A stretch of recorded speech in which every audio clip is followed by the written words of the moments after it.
presented by Mathli Express Music.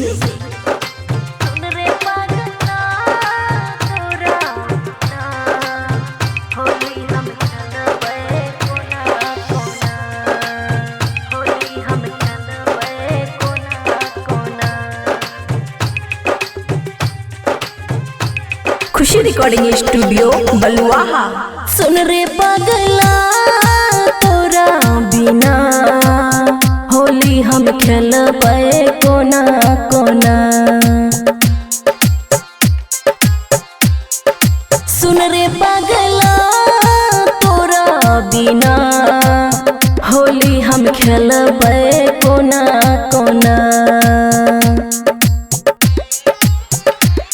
ससुरो में याद आबै छी बड़ा तू सताबै छी केलही कोन जादू टोना। पिया जी के संगे खेली कोना रंगे तू ही छी बाबू सोना। सुन रे पगला तोरा बिना होली हम खेलबे कोना कोना।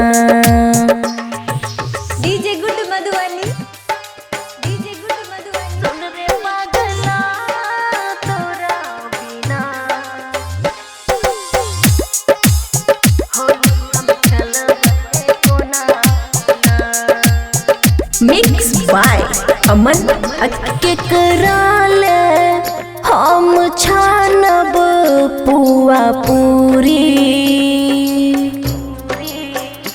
फगुआई फीका लागे खान के नहीं हमर चूरी।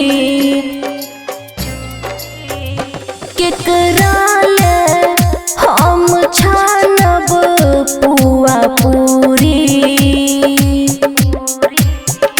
फगुआई फीका लागे खान के नहीं हमर चूरी। लोर ढर ढर गिरे कतौ नहीं जन मिले केलही कोन जादू टोना। तो पिया जी के संग खेली कोना रंग तू ही छी बाबू सोना। सुन रे पगला तोरा बिना होली हम खेलबे कोना कोना। डीजे गुड मधुबनी डीजे रे पगला तोरा बिना होली हम खेलबे कोना कोना।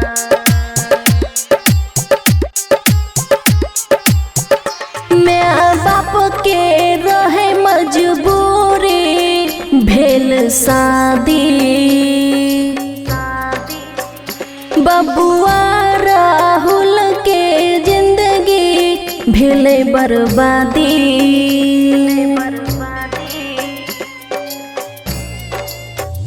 मैं बाप के रहे मजबूरी भेल शादी।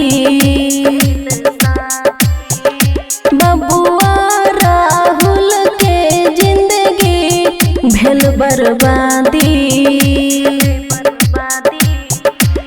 खुशी नहीं अब जीते जहर आइन पीते केलही कोन जादू टोना। पिया जी के संग खेली कोना रंग तू ही छी बाबू सोना। सुन रे पगला तोरा बिना होली हम खेलबे कोना कोना। खुशी रिकॉर्डिंग स्टूडियो बलुआहा।